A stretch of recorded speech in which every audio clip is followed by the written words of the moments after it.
I don't remember the death of Ian MacLeod, and I don't really remember Anthony Barber coming in, the Doncaster MP, who was brought in by Edward Heath to shore up the gap and to become the Chancellor of the Exchequer, who was going to perform miracles. And he sort of did. He was an extraordinary man who specialised in taxation for his university degree, which he took while he was a prisoner of war. He took a law degree, and then after the war, did 2 years in PPE at Oxford, and then ultimately qualified as a barrister. Very impressive. And when he got into Parliament, he had a particular interest in experimental economics, which he put into practice once he was given the keys to number 11. And he presided over what is probably best termed a temporary boom for 4 years, followed by electoral defeat. So the calculation would be that Liz Truss has 2 years, and that Anthony Barber's boom can be replicated, and the boom will outlast the election and so secure her victory. It's a possible gamble. And it's a possible gamble that's been made by somebody whose background is, bizarrely, or not bizarrely, coincidentally, history. Kwasi read classics and history at Cambridge and then went on to do a PhD in economic history from the 17th century, so he is steeped in the past. I don't know whether his economics for today work, but his economics for yesterday certainly work, and what he has proposed is essentially a replica of economics from yesterday. Now, I remember 1971. I'm just old enough to have been a boy in 1971 through to 1974. I remember the Heath government, and I sort of remember decimalisation, actually.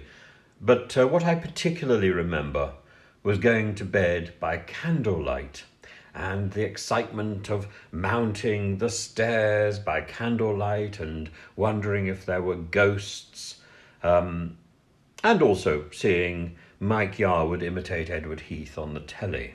That's as much as I knew about Edward Heath. Of course, I remember him later sulking on one side of the House of Commons when Mrs. Thatcher was in power. So there's a certain arrogance to Edward Heath, which is proven by his behaviour once he'd left office. Sulking.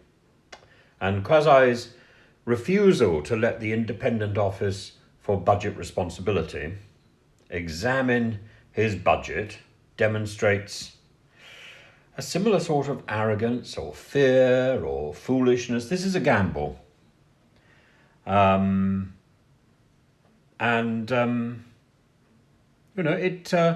could be it could be a quick trip back in the TARDIS to the days of the Heath era and the days of the 3-day week and all that catastrophe. Get out your candles. Not a line, incidentally, for Mr. What's his name? Matt. Anyway, whatever he is, the fellow with the stationery cupboard. I don't suppose he's got any candles in there, but he'd get Gina to have a look. So